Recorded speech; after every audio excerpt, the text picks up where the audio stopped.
Am I live? Hey, yo. Hey, I'm live. What's going on, everybody? Derek here, back with another video, another live session. If you're new to the channel here, cover everything wholesaling real estate, specifically virtually wholesaling real estate, as that's what I'm doing. Living in California, sourcing opportunities out in Houston, Texas. I have closed 2 wholesale deals myself, assigned both of them for a total of $14,000 net over those 2 deals. JV'd the first deal, split $12,000 2 ways. So technically, the leads that I've closed have generated $20,000 worth of net profit, but I've taken 14 of that. Closed the second deal myself with no partner. All of that done virtually. So if that's the type of content that you're interested in, doing my very best to cover A to Z, cold call to close, and documenting everything in between. So if that's what you're interested in, do me a favor, hit that like, subscribe, notification bell before you leave. Try to go live at least once a day around this time, midday, Monday through Friday. I think I'm going to start taking Wednesdays off and possibly going Saturdays instead. I don't know. It's still up in the air. But yeah, I think that's all the announcements I wanted to make.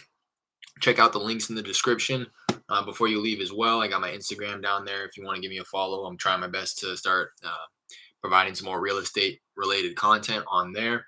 A lot of stuff that I'm putting on there is, you can't see on my live stream.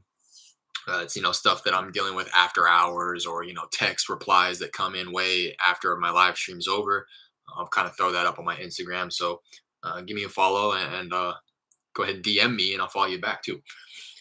What else? Links in the description. Like I said, batch skip tracing is the skip tracing provider that I use. The link in the description will give me a referral or like an affiliate type of payout. I don't know what it is. Nobody's ever done it yet. But if you do plan to use batch skip tracing and want to support me in the channel, go ahead, click the link in the description. It will allow you to sign up for free. And then any, future skip tracing that you do, I'll get a little bit of a kickback.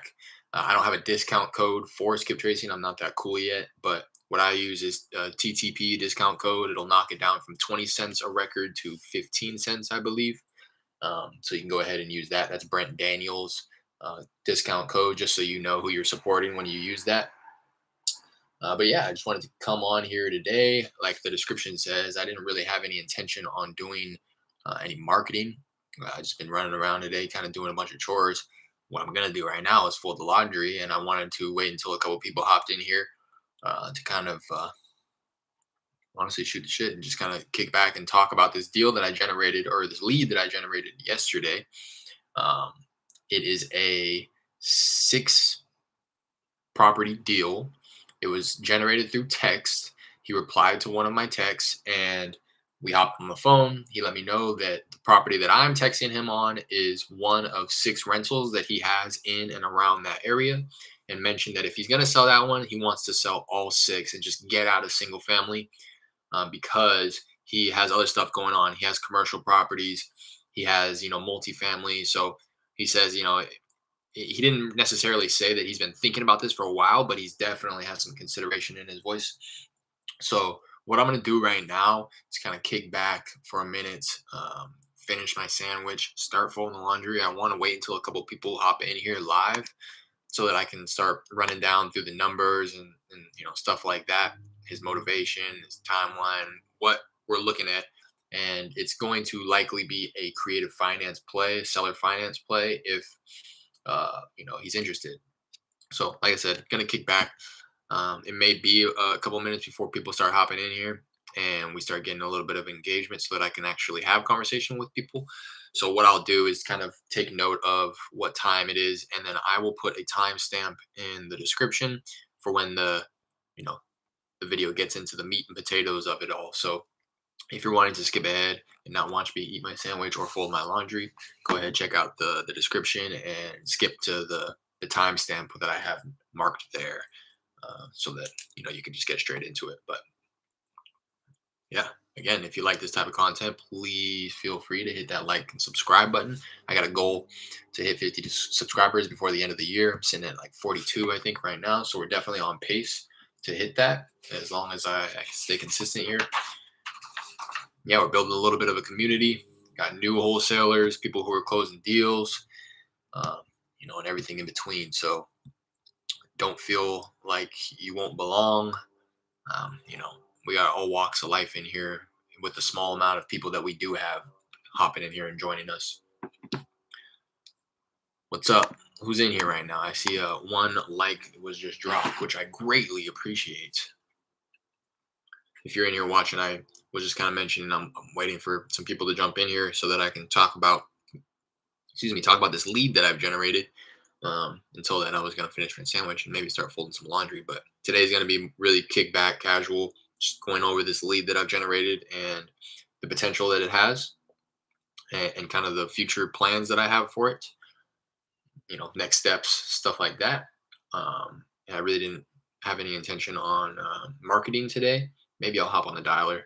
I might, but it's going to be a quick one today. If I do hop on the dialer, it's not going to be for any longer than 30, 45, 60 minutes. So welcome whoever is in here. And again, as a reminder, if you're watching this after it's, you're not catching this live and you're watching it after it's dropped, check the description of the video. I'm going to put a timestamp down there.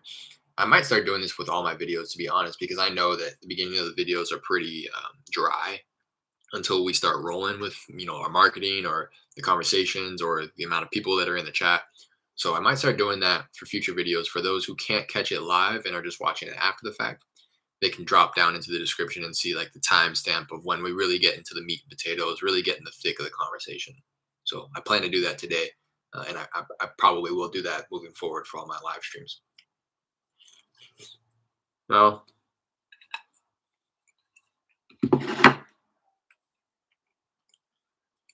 you can watch me eat this sandwich. Be right back.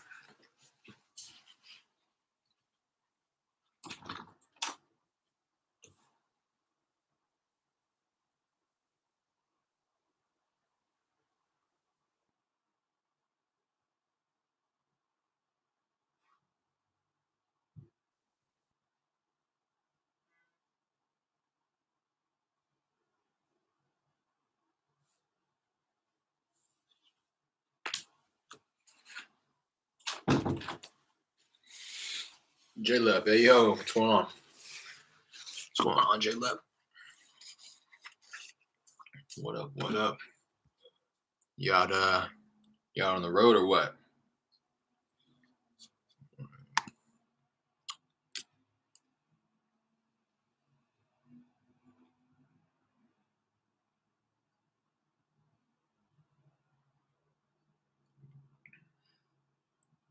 What's going on? What's going on?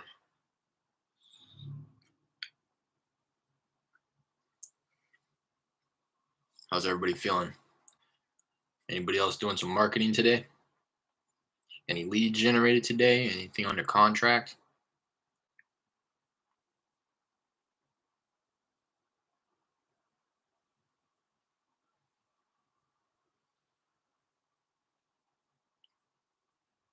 Yeah, I got 15 stocks left. Ooh. How long will that take you? It doesn't sound like that will take very long. If I recall correctly, you said that that they're all pretty close. All the stops.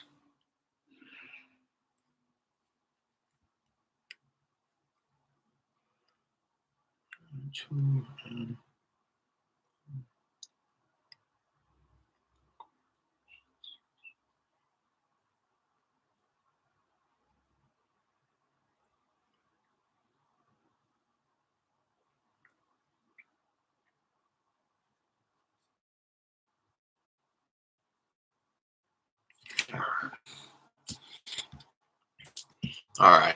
Wanted to wait for a couple people to hop in here before I started getting into what I wanted to talk about today. And I wanted to talk about the lead that I generated yesterday.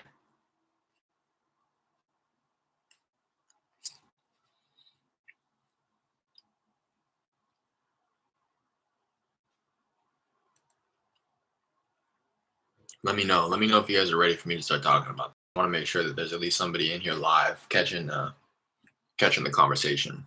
J-Lub's in here. I see somebody else in here maybe. Maybe I'll just wait to finish my sandwich. Yes, today's stops are all pretty close. I'm doing 25 stops an hour. Damn.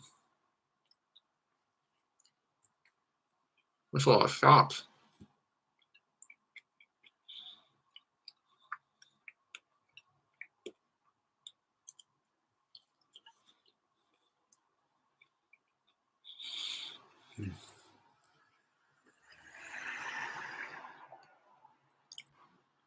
All right, I'll get into it.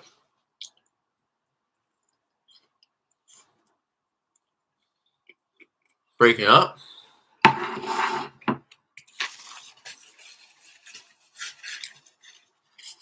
I'm going to close out of some of these tabs. 1 second.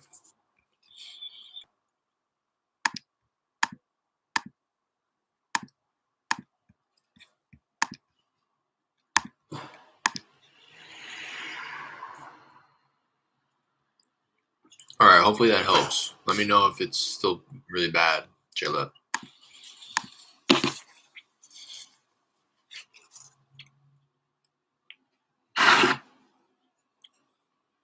Not really saying much, though. I don't know if you're just listening or...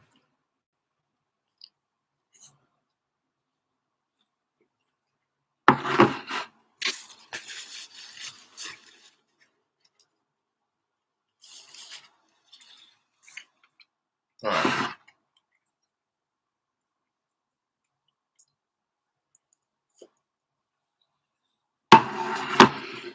All right, I'm not that cool. I can't wait for people to get in here live before I start talking. One day, though.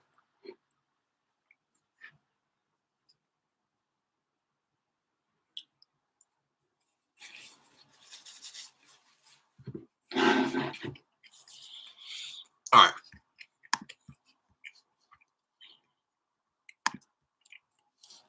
First, I'm going to dispo some of these replies that have come in through text, just while I was away from the computer. Freddie said 300,000. I think I've already looked at this one. It was too expensive. Yeah, I tagged it high asking price. Fernita said, please delete my number. Put her DNC. Shay says it's not for sale. Thank you. Don't text me again. She got added DNC. That's a good enough response to me for me to take her off of my dialer as well. Doesn't look like she's actually in here.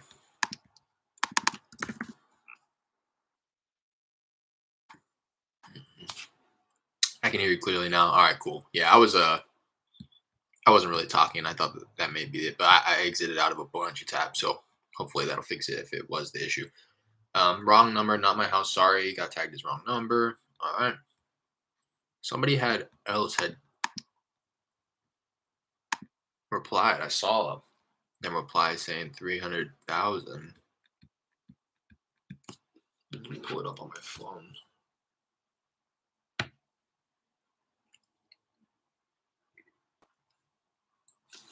I don't know why I'm not. Let me refresh this, I guess.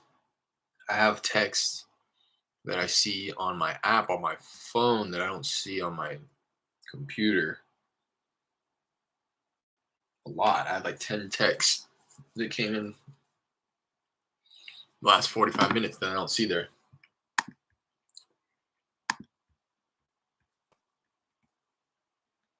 Yeah, there we go. All right. Patrick says, go away.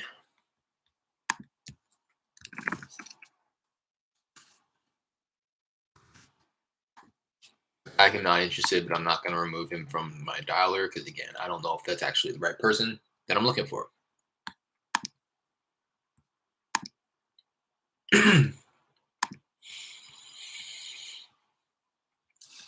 So this person says, I'm driving, sent from my car. So what I like to do with these people is just push them straight to cold call so that I can pull them up in my dialer because it's an automated text. And, you know, once they reply to the campaign, they get removed from the campaign. So just for the sake of continuing to market to them, I don't want to have to put them back into the general campaign where it's just going to give them the same exact text. So rather, I'll just take this number and put it over to my dialer so then I can just try calling them instead. So that's what I'll do with this guy. Scott said, already sold.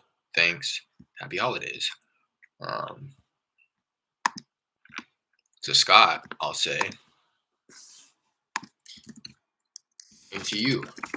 By chance, Would you happen to have any other property you might be interested in selling at the moment?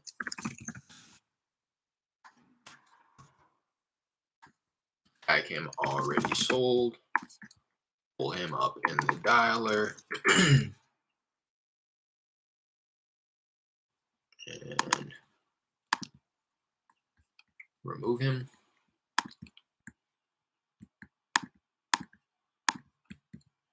Now, this is the one that I wanted to kind of pay attention to, focus on a little bit. Was this person told me 300,000 as the reply, although somebody else told me 300,000 as well earlier today, and it was way over what's I think the estimate was like 150 or something like that.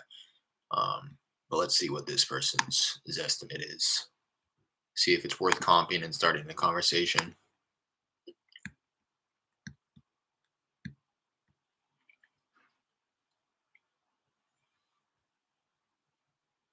So 243 is estimate. You know, ARV may be something like 300. And this is also why, and I'll get into this when I start talking about the lead that I generated yesterday. This may not be too unreasonable depending on their specific situation. So I think maybe I'm going to try to figure out another question to ask after somebody gives me like retail value, just so that I can determine whether or not pursuing a different type of offer aside from a cash offer may be worth it. So in this case, if the property is all fixed up, they own it free and clear, then seller financing may be an option. That's something that they're willing to do. But to rule them out completely, I think is incorrect. I think that that's kind of a rookie move, but it's a move that I'm making with intentionally knowing that I don't have much knowledge on creative type of deals, and that I cannot really pursue them with confidence. Uh, again, I'll kind of explain this lead that I generated yesterday, but it's leading me into this, which is always why though I've always made a point to categorize these people so that I can revisit them at a later date. So anybody who's if you've watched this channel before, anybody who tells me an asking price like this, $60,000 over this estimate, I'm going to tag them as high asking price. That way, again, in the future, when I start to become, more familiar and proficient at creative type of deals, then I can just simply come back into my texting application, pull a list of everybody that I've ever tagged as high asking price, and then I can revisit those people and see if maybe a creative financing play or some type of a structured deal would actually make sense for them. But in this case, I'm not going to, and that's why, anyways, I'll jump back to what I really wanted to talk about in this video, which was the lead I generated yesterday. So let me pull him up. I pulled him up via text. Um,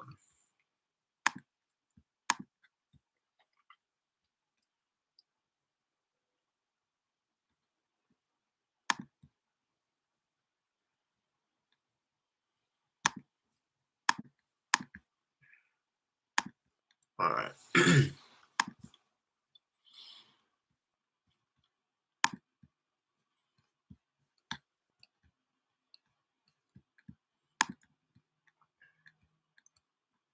All right. So yesterday I was out driving, and just a little context. So I started texting this gentleman on Wednesday, the 7th, gave him the first text and the first ringless voicemail, no response. The second day, the 8th, which was yesterday, shot him a follow-up text. And again, this is automated. So, I was all hands off. I wasn't in front of my computer sending this off. I was actually driving my car while this was sent. And then he texted me. The second text that I send says, "Hey, this gentleman's name is Jimmy. Hey, Jimmy, I reached out yesterday about address. Are you free to talk today?" And he says, "I'm free in 5 minutes." So I gave him a call in 5 minutes.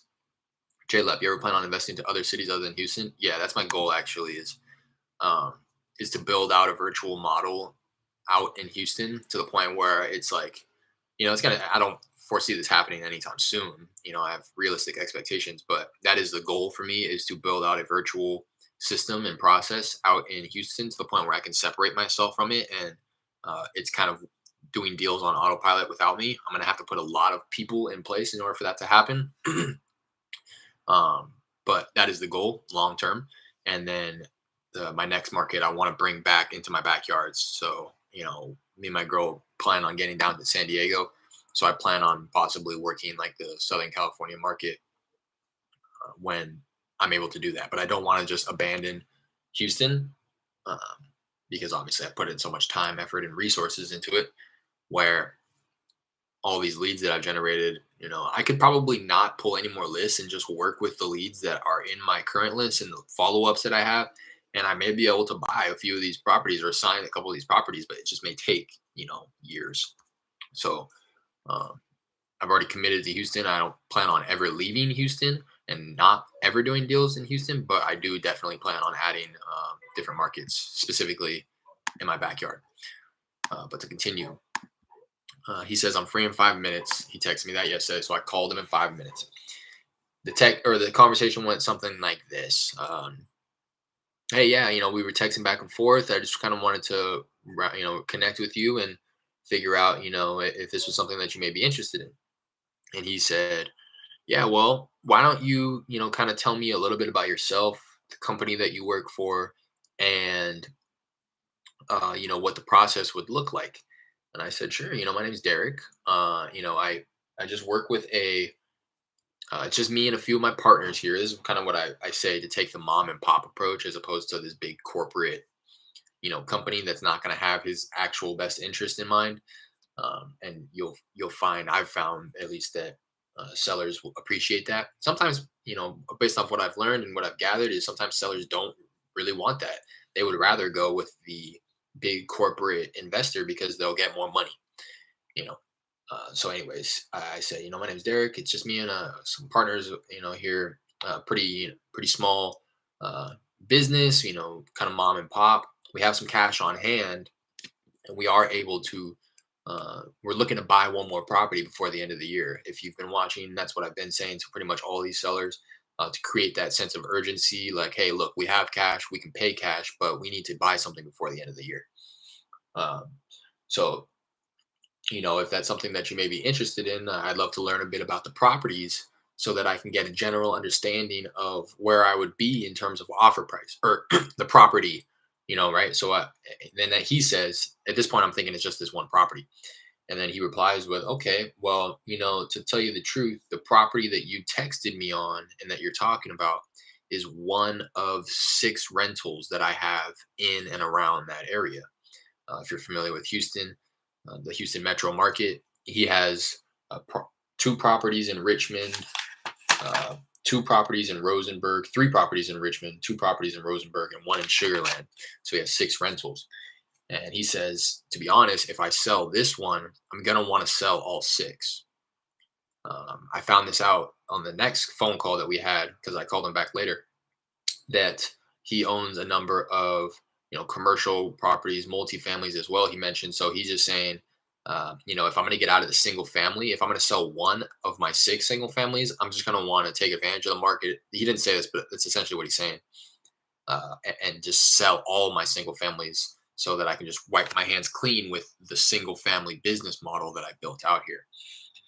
So I said, okay. And he kind of started to dismiss me off the phone a little bit, saying, yeah, so I got these 6. However, he says, however you found me and found that my name was attached to this property, do the same thing and you'll be able to see the other properties that I'm talking about.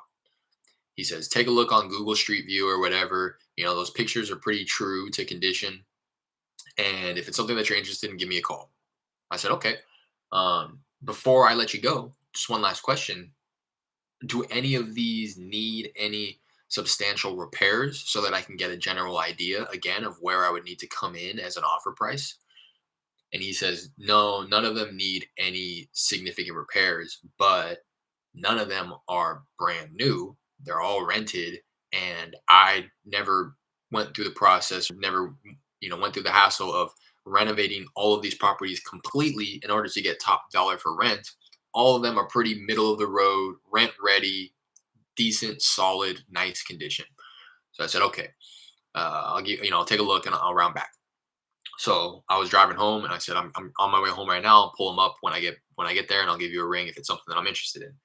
I got home, I pulled him up on PropStream, and I was able to see through the linked properties that he owns 8 properties under, that PropStream showed me.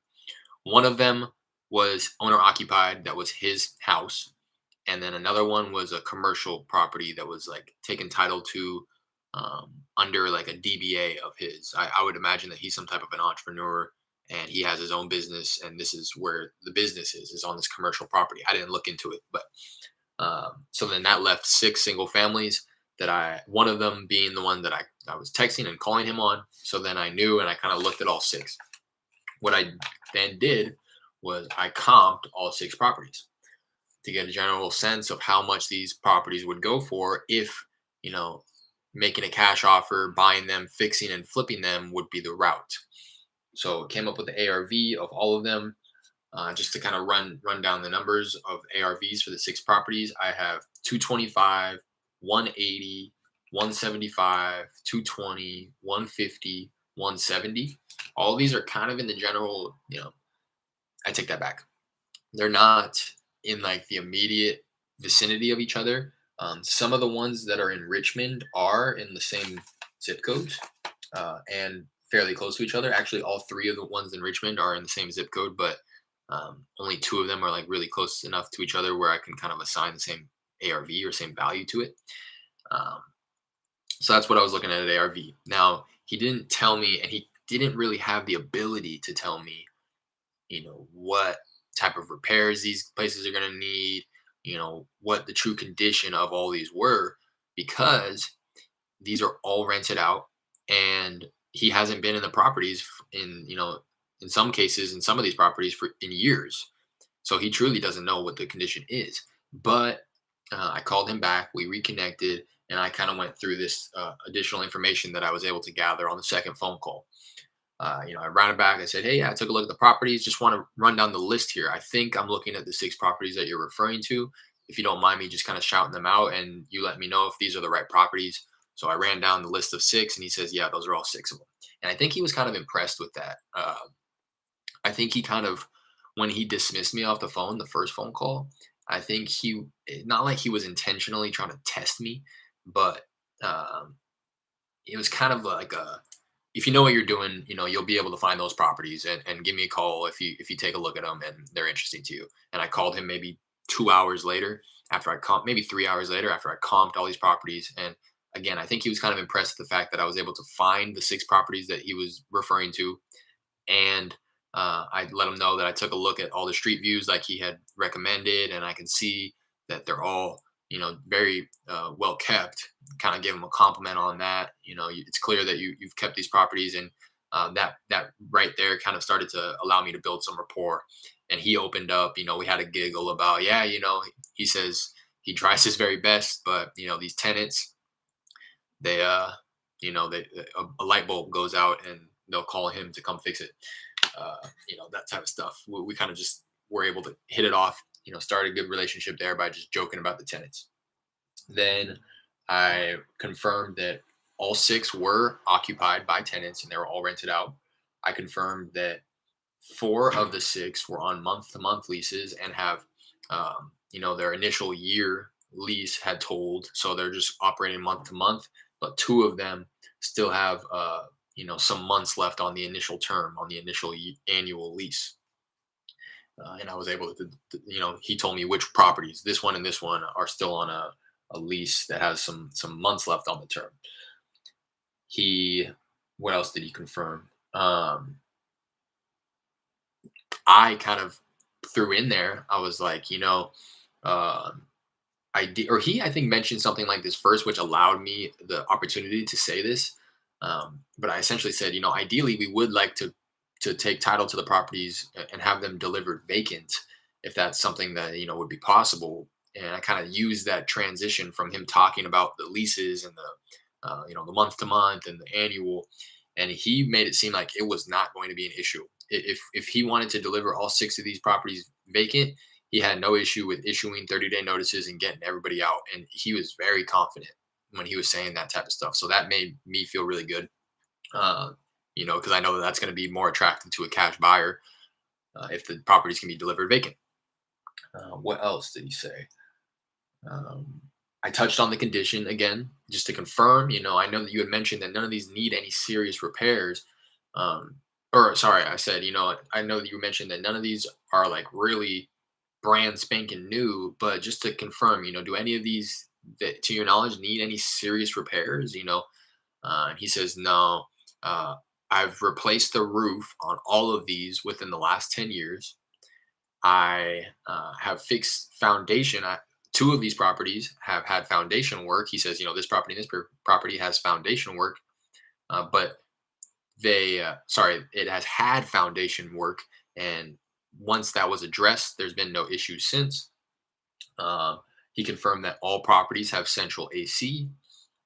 And that was pretty much all I needed to know to determine, okay, none of these are going to be placed into the heavy category of the rehab. It's going to be average at most. But again, I don't really know the true condition. I don't know if any of these kitchens, bathrooms need to be updated.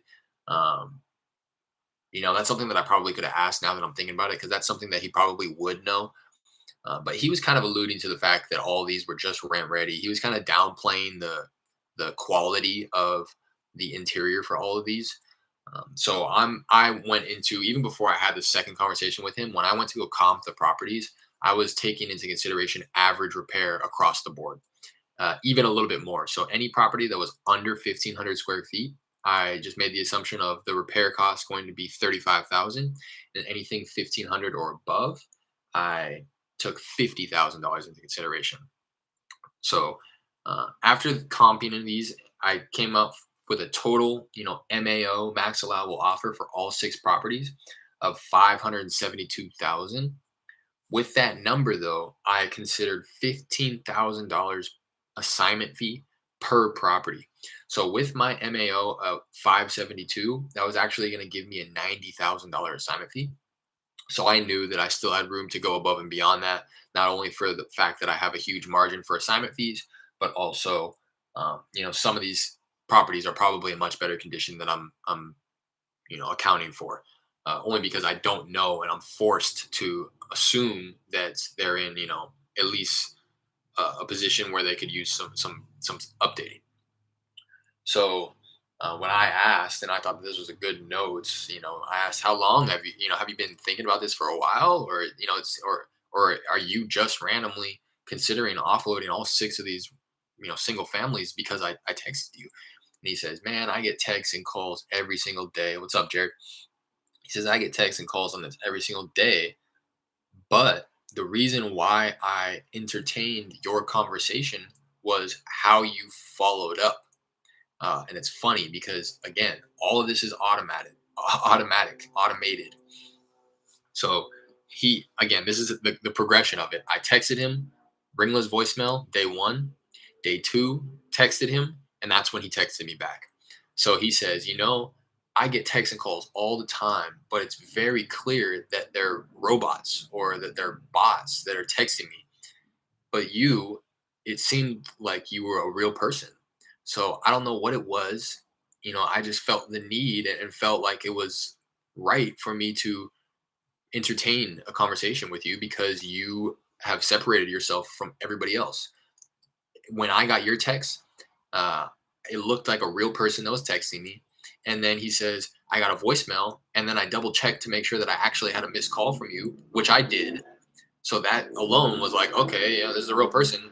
And then I followed up the next day with another human like text.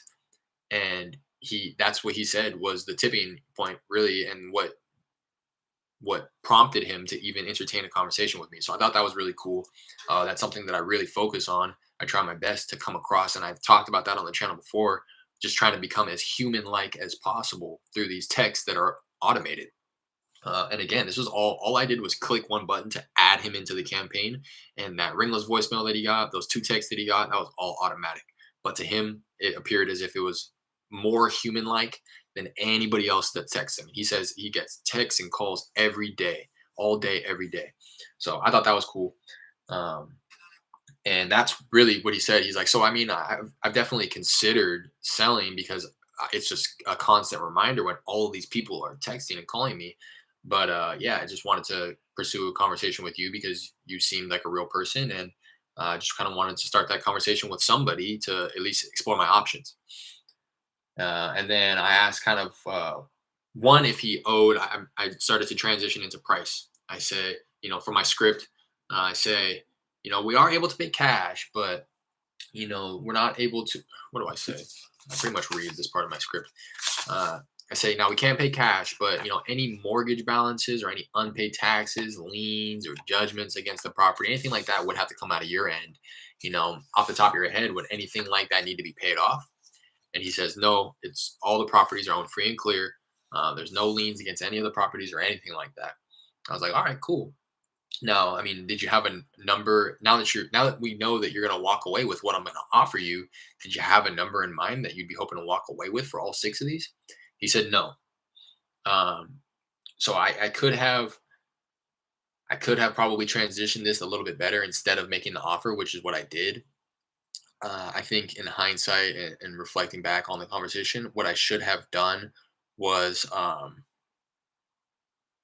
maybe rounded back to the condition and get a little bit more information so that I could know truly what my max allowable was. But at the same time, I didn't really feel like there was any fault in me just making an offer because I knew one, the offer that I'm making is going to be low. Although I did go up to my MAO, I said I made him an offer of 550 to 575. So even if he took the 575, I would be netting $87,000 in assignments. So I knew I had room to work up to. So I almost didn't want to insult him so much by anchoring him even lower than that. So again, even if we did 600,000 and he made 100, or yeah, made 100 grand on each property, essentially the average, I would be looking at like a $62,000 assignment fee or something like that. And that's if the buyers come in where I think they're going to come in. But I truly do feel that a lot of these properties are in better condition than I'm giving it credit for. So I think that a buyer would probably come in higher on each property. It'd be great if you could assign all six of these, but in all likelihood, it's going to be multiple buyers or like a hedge fund or something like that. But I made him an offer of 550 to 575. He said, no, that's not going to happen. I said, that's fine. I completely understand that. What were you expecting? What are your expectations? Just so that I know. And he says, honestly, I don't know. And then this is where we kind of left it off. He says, honestly, I don't know, but this is what he says. But to be honest, like a cash offer, a quick close, like none of that's really attractive to me. I don't need any of that to happen. He's not desperate. He's not motivated. He just wants the profit. So he was like, it doesn't matter to me one way or another if you close quickly. Obviously, he says, if we come to an agreement, I don't want you dragging your feet and just not being able to close. But like, if you need to go get financing or whatever, that's fine with me. And he says, to be honest, I may even be willing to carry the loan and do seller financing. So I've never personally done a seller finance play. I've never done a seller finance deal, but I am becoming more and more familiar with it now that I'm self-educating. I've kind of always known, but like today, I took a deep dive into educating myself on seller finance so that when I do have another conversation with this gentleman, I'm a little bit more versed in this realm. So seller finance, for those who don't know, is a way essentially to pay more money for the property. You're not making a cash offer, you're making a seller finance. So it's selling it on terms. And with a seller finance play, let's just aside from this example because it's complicated with so many properties, but assuming that somebody has $100,000 property and they own it free and clear, which is what is necessary in order to do a seller finance. They own it free and clear, so they have 100% equity in the property. The property is worth $100,000. Let's say it's worth $100,000 ARV, but the place needs some repairs or whatever. So its current market value is like 80,000. And again, this is my understanding of it. I don't want to make this come across as educational. It's just really beneficial to me to even just talk about this stuff out loud. So the current market value is 80,000 because it's not in brand spanking new condition like these other ones that are selling for 100,000. Now, What it would look like type of offer is five different things. And I just took notes on this on the education that I've done this morning. So purchase price being how much are we agreeing to in buying your property, just like a cash offer, like what is the purchase price? Down payment, how much money am I going to put down in order to solidify my position and take ownership of this property, just like any retail buyer would put a down payment down on a house on the market. Three is the interest rate, four is the term length, and five is the amortization. So kind of dig a little deeper. So essentially what seller finance is allowing is for me to, instead of making one lump sum cash payment to the buyer, it allows me to slowly pay it off every month, right? After, a sizable down payment or whatever. But all of the things that I just mentioned can be negotiated. So in the example that I gave, $80,000 current market value, you know, for a cash offer, I may need to be at like 40 because I need to take into consideration not only the repairs, but an assignment fee, buyer profit, buyer commissions and fees. So may at the end of the day only be able to offer him 40,000 for a cash offer. But for that same deal, I may be able to agree to a purchase price on seller finance of 80,000. In which case it would look something like this. Hey, I'll pay, we can agree to 80,000 as long as you're okay with not getting paid all up front. Instead, we can come to an agreement on, what type of a down payment I would put down, and then come to an agreement on what type of interest rate, how long we'd be paying you so that we can calculate what our monthly payments would be. And then at the end of it all, if you add up all of the payments that you would be collecting from me over the months, it would actually come out to something much higher than what I'm willing to pay you for a cash offer. It may come out to 80,000, probably plus if there's going to be interest involved, right? So let's say, and again, I want to make a point to say that all of these can be negotiated. So ideally, as a wholesaler, as a buyer, it would look something like purchase price as low as you can get, down payment as low as you can get, interest rate 0 ideally, term length, meaning like when a retail buyer goes to buy something on the MLS and they get a conventional loan from the bank, they typically are getting a 30-year loan, right? 30-year fixed loan, so that they have 30 years to pay off that loan. And that's ideal. The longer the term, the smaller the payments are going to be every month. So think about it. If I only have a year to pay this off, I'm going to have to pay off 1/12 of that every month, which is going to be a huge payment. But if I have 30 years to pay it off, that's 12 months times 30. What is that? 3,600 months to pay it off. So the payments are going to be much smaller per month. So the longer you can get it, the more beneficial.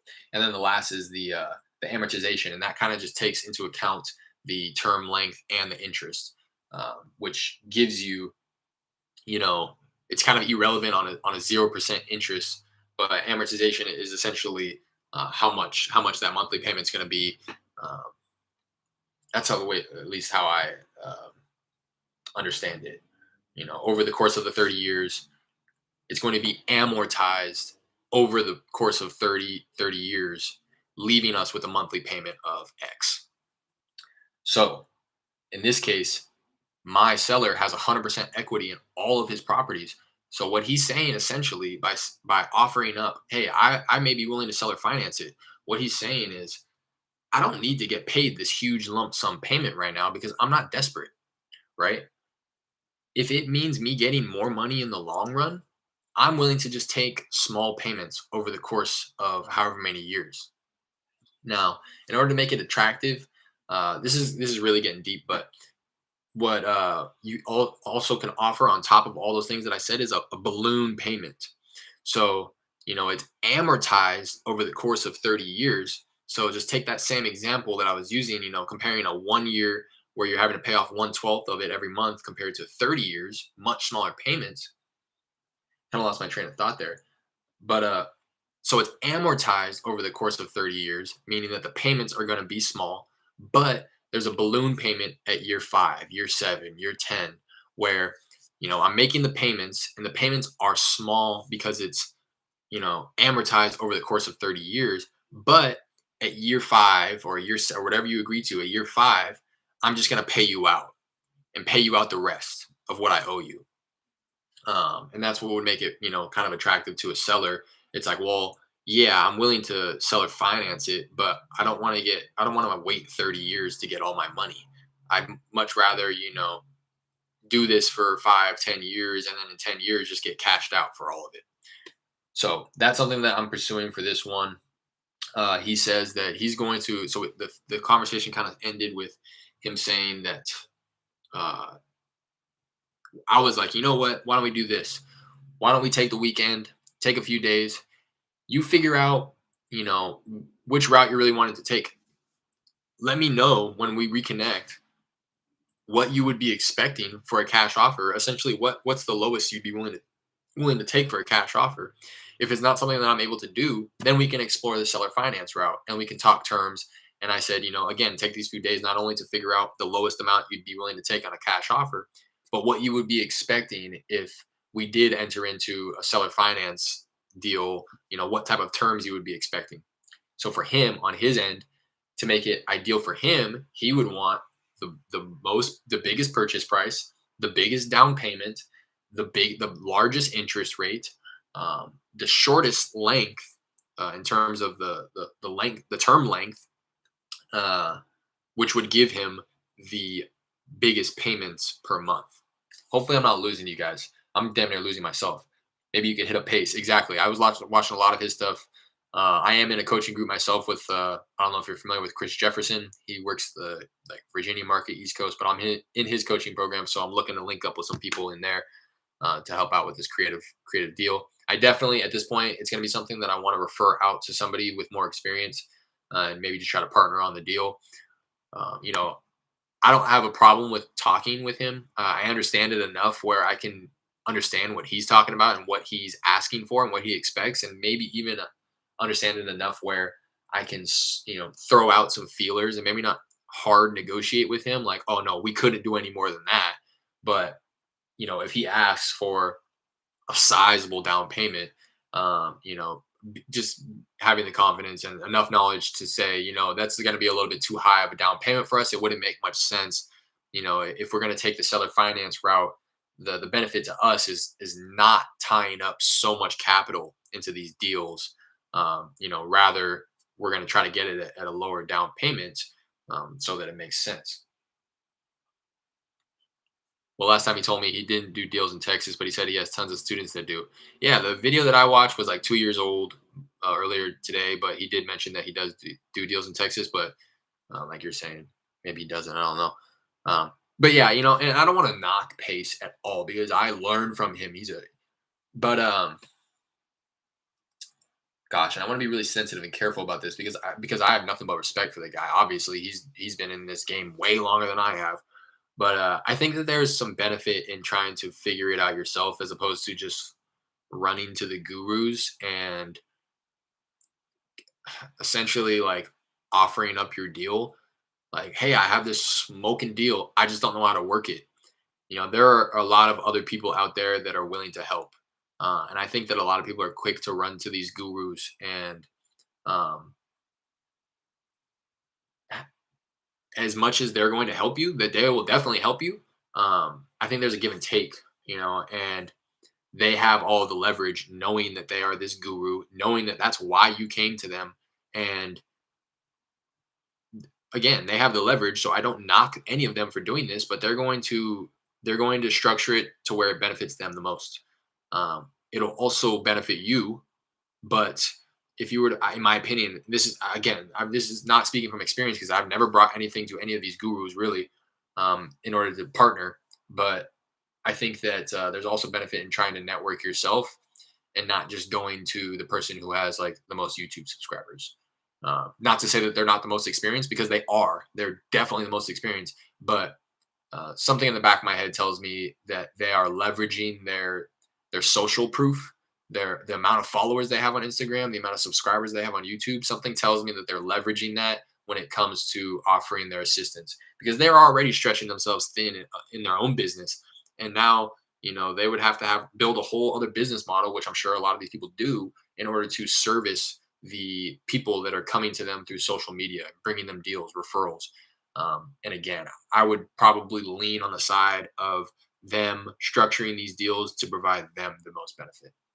Been calling this one lead and he keeps hanging up playing hide and seek. Keep calling until he tells you not to. That's the approach that I've been taking. Just gonna keep calling until they say, "Hey, stop calling me." Because if they're just hanging up on you, at least again, this is the approach that I'm taking, and they're not telling you, "Hey, I'm not interested," and I'm imagining you're following up with them because at one point in time they did say that they were interested. I'm going to continue following up with them until they tell me to stop or until they tell me that, "Hey, I'm ready to sell my property." So keep hanging up, or keep calling and keep getting hung up on. It's whatever. As long as like he's not just hanging up on you before you're mentioning like who you are and why you're calling. But if I'm gonna call somebody and I'm gonna say, "Hey, this is Derek. We've been going back and forth a bit about your property on this street," and then they hang up, I'm gonna continue calling them as long as in the beginning of the relationship they had expressed some type of interest. I'm not gonna continue following up with somebody if they've never told me they have interest in selling. I'm only gonna do that for the people who, on the initial cold call gave me the time of day. We had a productive conversation, and now they're just dodging me. So if that's the case for you, I would just say continue following up, stay aggressive with it because they may be overwhelmed and don't want to deal with it now, but a point in time may come in the future where they're going to have to deal with it. And all those other wholesalers, all those other investors who got hung up on, stopped calling, you're going to be the one who, stuck it out and continued calling, continued getting hung up on despite, all of the calls that you were making, and you're going to be the one who gets the deal. So keep following up, keep calling. Doesn't matter. Again, as long as they have expressed interest at one point in time. Uh, but yeah, that's what's going on with me. That's what's going on with that lead. He said that he's gonna get back to me Monday or Tuesday. We ended the conversation with high vibes. He had mentioned, um, I was getting ready to say it. He was like, "I'll call you once I figure it out," and I said, "When can I expect your call?" And he says, "Either Monday or Tuesday." And as he was saying, "But feel free to text me if you don't hear from me by then." I was saying, "Okay, if I don't hear from you by then, is it all right if I give you a call on Wednesday?" We kind of said both those things at the same time, and he was like, "Yeah, yeah, yeah, please, like, give me a call if you don't hear back from me." So that was really reassuring to me. It shows me that he has enough interest to where he's giving me permission to kind of hassle him if he doesn't get back to me. So really like the direction that this one's heading. He was really cool. And something that I really took away from this and something that I was really proud of is I was able to keep up in the conversation. As little as it may seem with my level of experience, um, I was really proud of how, if the person that I was, the level of experience and knowledge that I had right when I started this business, I would have listened to a conversation that me and the guy had yesterday and had no idea what they were talking about. But now that I have some experience under my belt, I make a point to do as much self education as possible. I was really proud of the fact that I was able to keep up in the conversation. I was talking, repairs, occupancy, lease statuses, um, you know, the current condition, um, seller financing versus cash offers, all that. We were talking about all that, and uh, I think that he was slightly impressed. Like I said in the beginning of beginning of all this, I think that I even impressed him the fact that I told him what I was going to do and I did it. And that's something that I've taken away from a lot of these leads is that something as little as that goes a long way. If they tell you to call them at noon tomorrow and you call them at noon tomorrow, it actually is like pretty impressive to some of these sellers. Like, hey, I appreciate you calling me exactly when, it shows them something as little as that shows them, all right, this person's on their game. And it gives me all the confidence in the world if we do enter into an agreement that they're going to deliver on what it is that they're promising. So I think that in the beginning of the conversation, he was even impressed at the fact that I found the properties that he didn't tell me. Again, the first conversation, he was kind of like, yeah, go look me up and you'll see the properties. And then I called him back just a few hours later and I was like, hey, I think I found all the properties you were talking about. I took a look at all of them.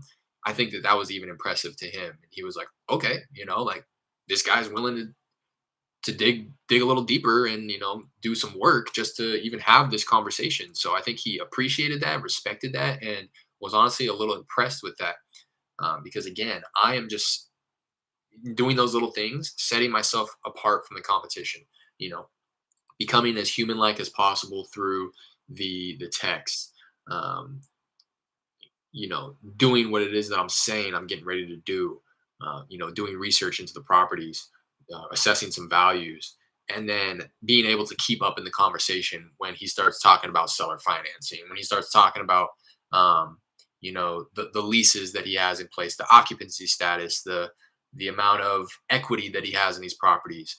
I was just, again, to kind of finish on this point, I was really proud of myself. I got off the phone and I was like, damn, like that was a really good conversation. We ended the conversation with high vibes, and it's like still moving in a forward progression. Like he's gonna call me back, and he gave me permission to call him if he doesn't hear from me. And this is a six property deal, so I'm hoping that this one works out. I'm hoping that I'm able to at least get from him what he's expecting, so that I can pass it along. What I plan to do is, my coaching program has like a referral program where you can submit deals and JV with people, and they can help you close it up if it's something you're unfamiliar with. So I think that I'm going to do that. I'm going to leverage them, and if he does get on the phone with me, seems like he knows the shit. Yeah, definitely. I mean, exactly. He has these 6 properties. He has the property that he lives in. He says they didn't pop up in PropStream, but he says he has a couple multifamilies and some commercial buildings, which I did see in PropStream. So yeah, he knew what he was talking about. He's been in the game. He's owned all of these for at least 10 years. So, he's no rookie. And that's why I was proud of myself. I got off the phone. And what I did in this one, what I'm going to try to do moving forward is I dropped the act. Um, I was just trying to be myself as much as possible. I was talking to him like I'm talking to you guys right now. Um, and I think that that is also going to go a long way. I think that it's easily read. It's easily perceived as fake, and like I'm bluffing, and I don't really do what I'm talking about when I, am trying to act like a salesperson or act like somebody that I'm not. I think that really comes through with the phone, and it's very easily picked up on. Um, so I got off the phone with him. We left it on a great note, and I just remember thinking like, wow, I'm really proud of the fact that I was able to keep up in the conversation. Again, the early me in this industry, I would have had no idea what these people were talking about if I heard the conversation that I had with this gentleman yesterday. Every new convo teaches you something new. Exactly. Exactly. So, wrong number, stop, no, wrong number, not my house. Getting a few more texts that are coming through. Can you call the cash buyers after you get your next contract signed? I want to see what that conversation is like. Yeah, for sure. For sure. I have some videos on there. I think you've been around though, J-Leb. I think you might have even seen some of those videos of me talking to cash buyers when I was marketing my first deal. My second deal, I've never even actually talked. Well, I take that back. I have talked to my buyer on my second deal before, but it wasn't on this deal. It was well before I even got that deal under contract. And then when I got the second deal under contract, I reached out to him via text, and he texted me, and we never got on the phone. Um, I would call him sometimes just because I had felt like I had some information that would be beneficial to him. Like, hey, just so you know, the property's been vacated, the tenants moved out, but he wouldn't answer, and he would text me saying, hey, can you text me instead? So I respected that, and I never called him again. And we went through the whole transaction process of that deal just through text. Never talked to him on the phone. Um, but yeah, definitely, J-Lub. For sure, for sure. But if, in the meantime, if you were looking for that type of stuff, I definitely do have. Just go to my channel and search cash buyer. I think I should have titled it like. Let me pull it up myself. I should have titled it like talking with cash buyer or something like that. Well, there's definitely something on there already that you can take a peek at. Where you headed? Oh, okay.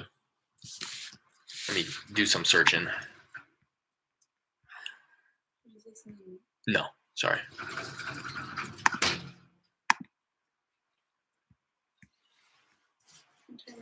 I'm getting ready to hop in the shower and head out a little bit here. I don't know how long I'm being out, but see see, man. I like that too. I mean, tell you. I was going to, what was I just getting ready to do? Search. Hopefully I can search. Cash. Title contains cash. Yeah, I have two videos up right now that were posted on the 23rd and the 25th of July. That's pretty much when I started this channel. I don't know if you were around then, J-Lup. I think you were my first subscriber, to be quite honest, but aside from like family and friends that subscribe, but that was like right. I'm so glad that I started this channel when I did, because I started it with the intention of going hard and being able to document a deal from beginning to end. And almost immediately after I started my channel, I got that first deal under contract. So go to my channel and search cash. One of them is titled Wholesale Real Estate, talking with, I think, cash buyer. I can't see the full title. And the other one is Wholesale Real Estate, speaking with cash buyer. And yeah, and this first one, I said in the description, in this one, I speak with the cash buyer who's interested in taking a look at the property that I have under contract. I've coordinated a time tomorrow morning with the tenant for him to walk the property. In the conversation that I have with the cash buyer, I deflect some of the questions to remain in a position of power. I did not want to throw any numbers out and wanted to allow him the opportunity to do his own due diligence in order to come up with his offer price. On top of that, I laid the ground rules down for the property walkthrough tomorrow morning. I want to be sure that none of the buyers are speaking with the tenant or asking her any questions. So just to go off on a little explanation as to what I even saying and all that. So I had already, before I recorded this video that I'm speaking on, I had already coordinated a time for the buyers to get out there and inspect and do their walkthrough with a tenant who was there, which it was the daughter in this case. And only one of my buyers ended up showing up. And I think it's honestly the buyer that I was talking to on this video. So I'm glad that I documented that one. But and then I say, in the conversation that I have with the cash buyer, I deflect some of his questions to remain in the position of power. And what I'm saying and what I'm referring to there is the buyers will ask you things just for the sake of negotiating. They're not really curious when they ask these questions. They're asking these questions to retain a little bit more leverage, power in the conversation. And that's why I also follow up with saying I didn't throw any numbers out. I wanted to allow him the opportunity to do his own due diligence in order to come up with his offer price. So you'll see this when I get my next contract, and this is how I speak to them.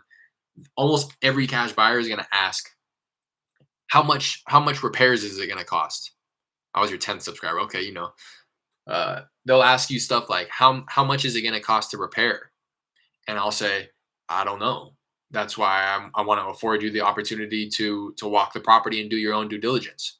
I'm not a contractor. And every investor has their own contractor relationships where, some person may see a property, they think that it needs $10,000 in repair because they have all of the network in the world and they're going to get the hookup on materials, pricing and stuff. Somebody else may look at that and think that it's going to cost $30,000, $40,000 because they're brand new. So I don't ever want to speak for the buyer and tell them how much repairs is going to be. Yes, I am taking a conservative approach and estimating repair costs when I come up with my offer to my seller, but I don't want to be the person to tell the investor, tell the cash buyer, it's going to cost this much to repair. Because one, I truly don't know. He or she knows better than I do. And two, again, the only reason they're asking is to use it as leverage. Because anything that I say, and I'll say this sometimes when I talk about sellers and making offers, anything that I say to the cash buyer's question of how much is it going to cost them repairs, it doesn't matter what number I give them. They're going to say, oh, I think that's a little light. I think it's going to be a little bit more expensive than that. Okay, then why'd you ask? If you know, why did you ask? And that's just something, again, to consider and keep in mind. The only reason they're asking you that question is to negotiate, is to use it as leverage. Just like when I ask, something to the seller in order for them to spit out their price first, it's not really affecting what I'm able to offer. But if they tell me, if my MAO, my max allowable offer is 100,000 and they say they want 80, I'm not going to go over 80. I'll tell you that much, because that's what they're expecting, and that's probably on the high end of what they're expecting. So that's what I'm referring to in this video description about this cash buyer conversation. And then I said, on top of that, I laid down the ground rules for the property walkthrough tomorrow morning. I want to be sure that none of the buyers are speaking directly with the tenant. So I would let them know, hey, just so this gentleman's going to be out there that's kind of facilitating the walkthrough, but we just ask that you please don't communicate directly to the tenant. Any questions or offers that you may want to submit, just bring that directly to me. Write down your questions during the inspection so that you can bring them to me after that, and we can talk about it directly between me and you after the walkthrough. Nothing needs to be addressed while you're there. I would appreciate it if you didn't actually even talk while you were walking the property, um, it may sound strange, but I know a lot of wholesalers do that. They implement a strict no talking policy when you're walking the property. Again, any questions, comments, concerns, write them down while you're walking it. And then once we leave the property, if you're going to be the one facilitating the walkthrough, once we leave the property and we get out onto the sidewalk, before we get in our cars to drive away, if you want to mention something or make an offer right there, that's fine. But do not talk while you're in the property. Um, and obviously, the reason being is you don't want the tenant to get get under the impression that something fishy is going on, or if it's owner occupied, especially the buyer or the seller, you don't want to raise any red flags with them, and you don't want to get cut out of the deal. You don't want the buyer to come to the seller and say, "Hey, and just pretty much say what you don't want them to say. Hey, I'm actually looking to buy this property. Derek is not a real buyer. He's just assigning me his interest in the contract. Like nothing's really stopping them from saying that type of stuff, which is really why you got to vet and pre-qualify your buyers before you send them out to the property. Um, I mean, well before you even send them out to the property, but especially before you send them out to the property. So something that I haven't done, but I plan on doing moving forward is requesting the last settlement statement of the buyer, as well as a proof of funds, just to legitimize the fact that yes, you are a legit buyer, and I'm willing to talk with you about this deal, and I'm willing to give you the details on the property walkthrough. I'd love for you to go out there, take a look, but again, please, we ask, and are going to look to enforce a strict no talking policy while you're walking the property. And I ask that any questions, comments, or concerns that you have, bring them to me directly. Especially me in the case that I'm talking about, my JV partner was actually out there facilitating the walkthrough, so I didn't have too much of a concern. In fact, that's how it happened. They walked off, they got to the sidewalk, and then he submitted an offer to my JV partner, and my JV partner accepted it, and then we drew up the paperwork, later that day. But if it was anybody else, and it wasn't my JV partner out there, and it was just my property specialist who I literally just pay to show up and take pictures, or pay to do miscellaneous tasks, like a runner is what she even calls herself. So I don't expect her to be negotiating with these cash buyers or even be willing to answer any questions about the property, because she doesn't know. She's just there to enforce the no talking policy, make sure that everything's running smooth, make sure that the tenant or the owner, whoever's living there, is treated with respect, not only them but their belongings. The last thing you want is somebody in there tossing stuff around to look at the flooring, or that's why the property specialist is there. Um, and then again, if you have any questions on the property, don't bring them to my property specialist, because she won't even be able to answer them. Bring them to me after the fact, and we can talk about it. How'd you find her? I found her on Facebook, actually. If you work in the Houston market, check her out. Uh, she is called the Realty Runner Girl. I found her on Facebook. So she has developed a business model around doing these miscellaneous things. So, going out to the property and just getting the contract signed once you already come to a verbal agreement with the seller, going out and taking pictures, going out and hosting cash buyer walkthroughs, um, going and picking up the keys from the tenant, any of this type of stuff, just any runner type details, just kind of paying her a flat fee plus gas, um, like the national gas rate reimbursement rate. And it made sense because I mean the last deal that I closed that I had her doing these things, she was driving like an hour out of the way, so it wasn't really enough for me to just pay her like I pay her $100 for property walkthrough to take pictures and a video walkthrough so that I can create my buyer or sorry my property profile so that I can use that to market to my buyers. So it just wouldn't be fair to have her drive an hour out of the way. I'm sure there's somebody who's willing to do it, like that I can find on Craigslist or something like that. But I'm definitely trying to establish a long term relationship with her, and I wanted to take care of her anyways. I don't want to. And she did an amazing job. I let her know, hey, I don't know if you already plan on taking these type of pictures, but this is a list of stuff that I really like to get. So if you can get pictures of these, I would really appreciate it. And she was like, yeah, for sure. Keep coming with this type of information. It makes me better and I can serve you the best way possible. And just so you know, some of that stuff is like a picture of the hot water heater, a picture of the AC unit, a picture of the closed and opened electrical box, a picture of the underneath of every sink in the property, kitchen, bathrooms, every sink that's there. I want a picture of what it looks like underneath to be sure that there's no serious leaking or plumbing type of issues that need to be addressed. Um, a pit shot from the sidewalk or the street. Do your very best to get like a picture of the roof, right? Just some stuff that like you wouldn't really think about, but it's very easily to document and get pictures of this type of stuff, and it paints a much better picture of the condition. As silly as it may sound, like a picture of the electrical box, you'll be able to tell if it's brand new or if it's you open it up and everything's corroded. It just kind of speaks to the level of care that has been given to this property in general, right? Not to say that the place isn't brand new, but in all likelihood, if the inside of the electrical, the breaker box is all corroded and you can't even flip the switches, then in all likelihood, the rest of the property is probably, in similar condition. But again, that's why I prefer to get little details here and there, and it paints a bigger picture when you compile them all together. What's your top three pre-qualifying questions to ask buyers? I really don't. That's why I was just kind of saying I really don't. Um, I for my first two deals, I really just was going off of intuition. Um,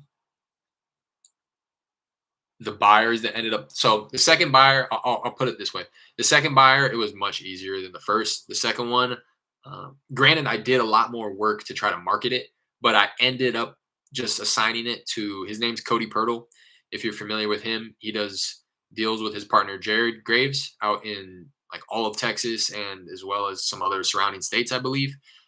He's a quote unquote guru in my eyes. He doesn't necessarily create a bunch of YouTube content like these other gurus, but I found him on Steve Trang's podcast and saw that him and his partner were doing deals out in Houston. So I kind of just kept him in mind in my back pocket for when I started doing deals. I saw that podcast well before I closed my first deal. And then I had actually reached out to him when I got a different contract, different property under contract. That one ended up falling through, but we kind of started the conversation, started the relationship on that first deal, so that when I got this deal, it was much easier to reach back out to him. Hey, this is Derek. This is the guy who's out in California sourcing deals virtually out in Houston. I have something under contract. You want to take a look? Yeah. I sent him the property profile, which contained all the pictures, the video walkthrough, gave him all the details, let him know it's under contract and that the property will be delivered vacant. He already served them the notice, and it was much easier because I knew that he was legit. I didn't really have any fear that he was going to cut me out. And if he did, honestly, I was just going to chalk it up as a loss anyways and never do business with him again. And that's something that I was willing to, that's something that I still am willing to, um, willing for it to happen to me.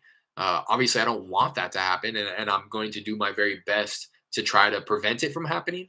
But, you know, I'm in an abundance mindset. I think that you're operating on a very scarce mindset, scarcity type mindset to think that This is my one and only deal that I'm ever going to get. And I don't want anybody else to see it. I don't want anybody else. I need to fully pre qualify my buyers before I even consider letting them look at this thing. It's like, you know, with that type of mentality, you're putting off into the universe that that's going to be the only deal you ever do, right? But I have been entering into these deals when I get something under contract and I start marketing it out to buyers.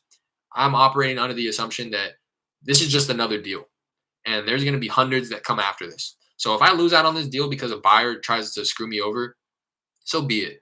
Let him do it. Karma's going to come and bite him in the ass, and or her, and I'm going to be able to move forward ethically and with good intentions of trying to actually help people. And the universe is going to reward me. As kind of woo woo as that sounds, I'm a firm believer of karma. So if somebody wants to play me like that, so be it. They'll get theirs eventually, and uh, on the flip side, I will get what I deserve as well. So to answer your question, Jaleb, I really don't have questions, pre-qualifying questions. Like I just mentioned, what I plan to do moving forward is just simply ask them if they're willing to provide me with a proof of funds and a copy of their last HUD, their last settlement statement. That'll show me that one, they have the funds to be able to actually close on the property, and two, they're doing deals, or they have at least done one deal recent enough for them to feel comfortable sending me the HUD. If it was a HUD from like 2 years ago, then I'll be like, well, do you have anything more recent? Right. So that's what I'm going to plan on doing moving forward. Other than that, in the past, I've really just been operating out of gut feel, the vibes that I get from these people. And you can tell, I mean, everybody in here in this chat, everybody who hops on these live sessions, I can tell just from the questions that you ask and the type of energy that you bring to this business that you're intelligent enough to get on the phone with somebody and pick up on the fact of, is this a legit cash buyer or not? Because I've definitely gotten on the phone with people and they're like, hey, I saw your post on Craigslist. We're really interested. We do a lot of deals out there. We can, pay what you're asking. And they kind of even just pace it like that. Like, and then I get on the phone with the buyer that I get on, and he's like, hey, do you still have that deal? Yeah, yeah. You interested? Yeah, yeah. Can I go walk the property? Yeah, sure. I mean, is it something that you think you're interested in? Yeah, yeah. I love. This is how the conversation went with my first buyer. Yes, I love this area. I love Pasadena. I'm working a lot of projects in Pasadena. If you ever come across anything in Pasadena, please keep me in mind. And he says that, and I'm like, all right, this guy's legit. Or if he's not, he's a really good liar, and he knows how to, pull his strings to make it seem as if he's legit. And that's a risk that I'm willing to take.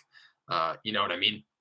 And then when I asked him for his what I should include on the assignment agreement before I send it over, he tells me his LLC name, so I can Google his LLC real quickly. Okay, yeah, this guy's legit. He has an LLC. It's in good standing, and yeah, I mean exactly.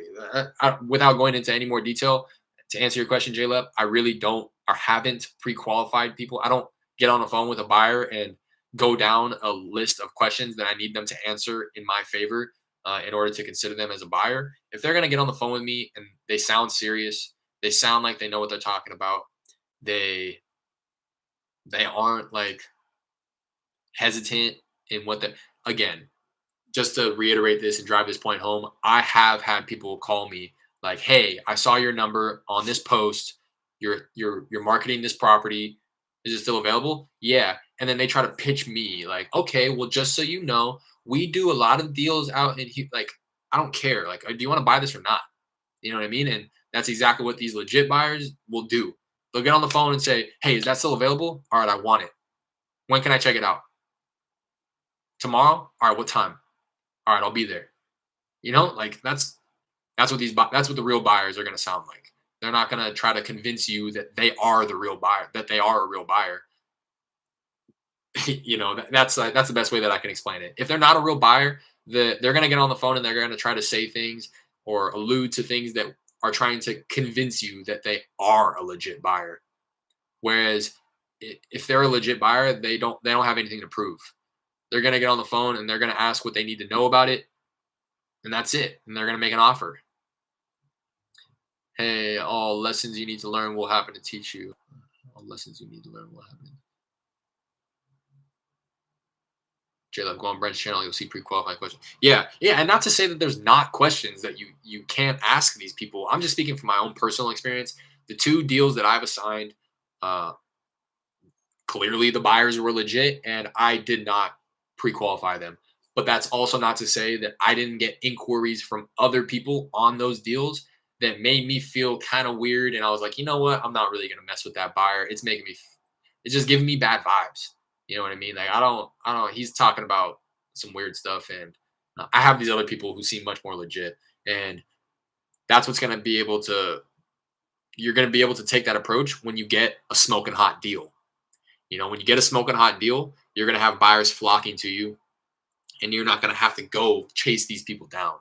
That's another thing. That's pretty much what this all starts with is, do you have a smoking hot deal or not? And that first deal was smoking hot, which is why that buyer, I'm sure, got on the phone the way he did. Hey, is that still available? I want it. I want it. When can I check it out? You know, how was your meditation after that disaster of a morning with that lady in her morning? I didn't even meditate that morning, to be honest, but I got back into my apartment and my girl was cooking me breakfast. So that's all I needed. Um, I let it go. I let it go. I got back into the apartment. My girl was cooking me some breakfast, and I was like, damn. She doesn't do it often. She does it every once in a while, which I greatly appreciate, and I love her for that. And it was just a coincidence. I was like, she had texted me, was like, "Where you at?" And I was like, "I'm down in the clubhouse making a quick call." And then she felt that it'd be nice for me to come back, after having that call, despite how it went, and kind of invite me into the apartment with some breakfast. So I didn't meditate, but that was enough to have me clear my mind and reset my day. So forget her. It's another one chalked up. I'm not even gonna chalk it up as a loss. I'm gonna continue following up with her, but yeah, she's playing games, so I'm not really gonna mess with her. This one right here is something that I'm gonna focus on for the next couple of weeks. Not to say that I'm not gonna market out to anybody else, but in terms of hot leads, this is for sure my hottest. One, because of his level of interest, and two, because of the margins and the spread that's on this one, the potential that it has. Uh, because there's 6 properties, he owns all of them free and clear. So we can really get creative in how we want to structure it to the point where both of us win. We can both walk away with money. Uh, he can maybe collect some cash flow if we end up doing seller finance or whatever the case may be. But this is one where I'm going to focus on this one moving forward. And then I got all these other leads coming through, so pretty excited about that. I just wanted to hop back over here, and yeah, so I got that.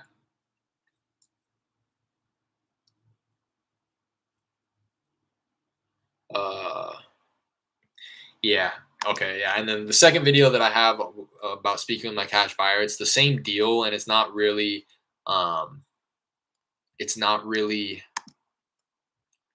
the type of conversation that I know you're looking for, J-Lep. So I'm going to copy and paste the link for the one that I think would actually provide you benefit. The second one was more so just clearing up confusion about the deal.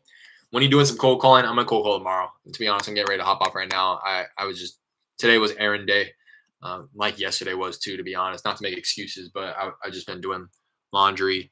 Uh, I was on dog duty today, so and I was trying to educate. I did a lot of self education this morning on seller financing and trying to clean up my phone numbers because I called that lead yesterday off of my Google Voice number, and he told me that it popped up as spam, which is really unfortunate because that's like my direct line. Although when I test it out myself and I call myself and my girl, it does not pop up as spam. So I'm not gonna be so quick to rule it out. I want to continue using it for a little bit, and if more people start telling me, yeah, it's popping up as spam, then I'm gonna have to ditch it and get a new Google Voice number. She's a keeper. She knows she's doing. You're going through a hard time. Yeah. Yeah. I mean, we have a lot of conversations about that, to be quite honest, J-Lep. Yeah, she's when I went to go quit my job, I made sure that oh, my bad. 1 second, y'all.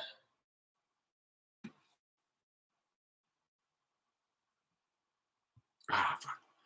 I made sure that I discussed it with her because I knew that she was going to have to make sacrifices as well.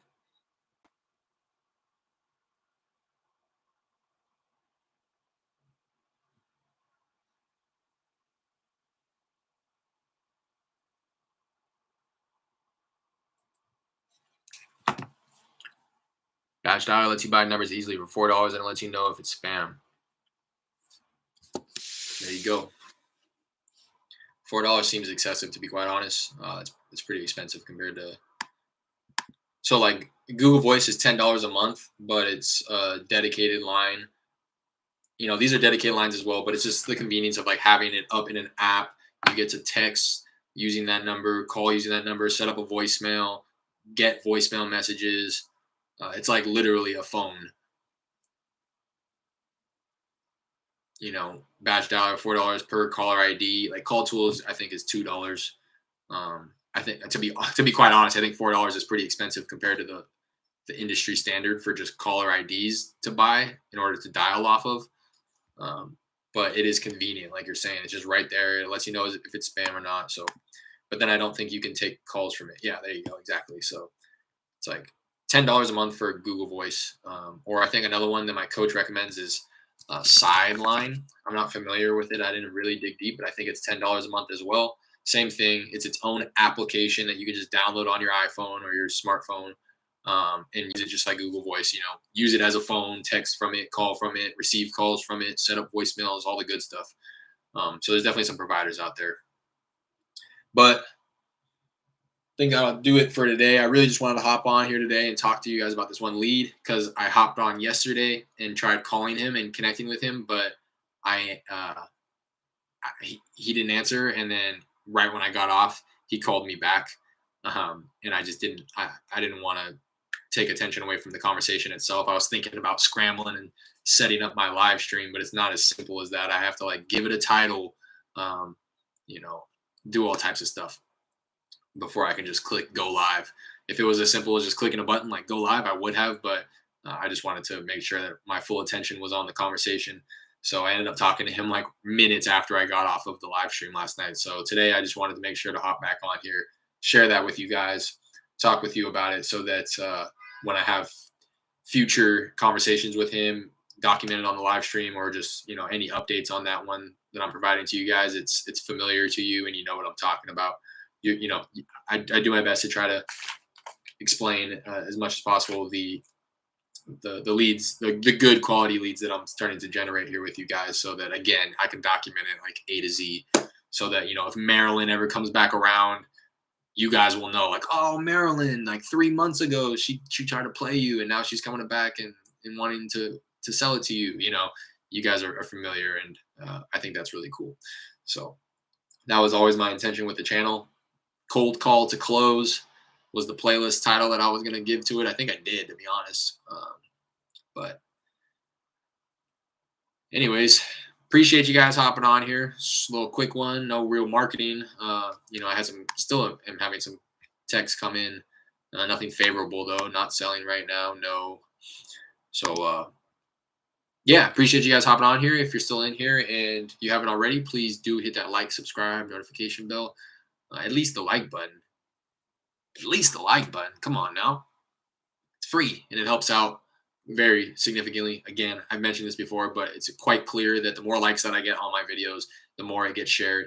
One of my most popular video just hit 70 views, which is, again, my most popular. I have a few that are over 50, and these are just my live streams too.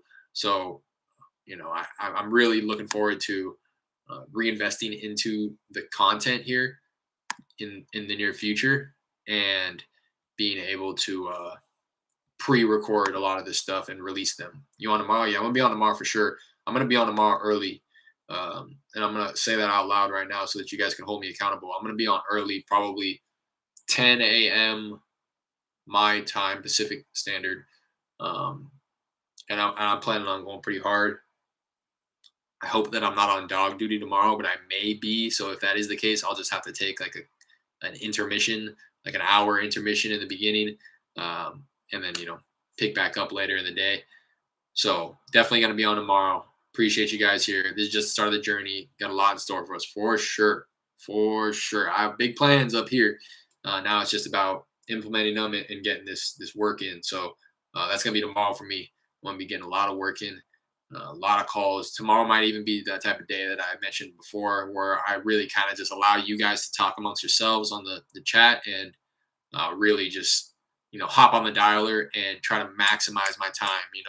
Not what I'll do quite often is like in the post call where I'm just waiting to say like, oh, they were not interested or that was the wrong number. I'll leave it at that screen so that I can hop over to YouTube, talk to you guys a little bit, and then I'll hop back over and then say, yeah, that was the wrong number.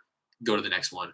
Um, it wastes a lot of time, and I'm taking down like 13, 15 contacts per hour, where I think if I really lasered in and gave it 100% attention and I was really quick about dispoing my calls and taking notes, setting follow-ups, and then just on to the next, on to the next, on to the next, I think I could easily take down 30, if not more, contacts per hour. So I'm going to try to do that tomorrow. I think hop on the dialer and just blow through as many as possible. um, and I'm going to try to get as many contacts in it tomorrow as possible to hopefully generate a few new leads. I know that that's where I'm lacking in my business right now. I have a number of leads that I'm able to follow up with, but I really want to make sure that I'm continuing to feed the top of the funnel and generating new leads, knowing that a lot of these new leads likely aren't going to close until months down the line. Assuming that these new leads that I generate will require follow up, just as all of the ones that I'm following up with now require follow up. I just want to continue operating under that assumption, knowing that cold calling, texting, some form of lead generation is being done every day, so that I'm feeding the top of the funnel. And that's always been my, even back in the day when I used to do digital marketing, feed the funnel. That's my hashtag. Feel free to use it. I want to start blowing that up. Feed the funnel. So on that note, I'll leave you guys. Appreciate you hopping on here. Love all you guys. Wish all of you guys the much success and the best of luck in your lead generation and your wholesaling businesses. I really want to hopefully we can get some good success stories in here before the end of the year. From either me or any of you guys. So continue coming to the live streams. Continue keeping all of us updated on what you have going on in your business. I get a kick out of knowing what you guys are doing in your business, so I can only imagine that everybody else in here enjoys it as well. It's motivating, it's inspiring, and it fuels me to continue doing what I do, not only in my wholesaling business, but in live with you guys. I truly didn't think that I was going to continue doing this as much as I have, but now I can't ever imagine me not doing this. And now, like you're kind of saying, Jared, I just have all these thoughts about how I can improve the channel, how I can create better content, and how I can give you guys a better over the shoulder view of what it is that I'm doing in my business. So on that note, love you guys. See you tomorrow. Till the next one. Peace.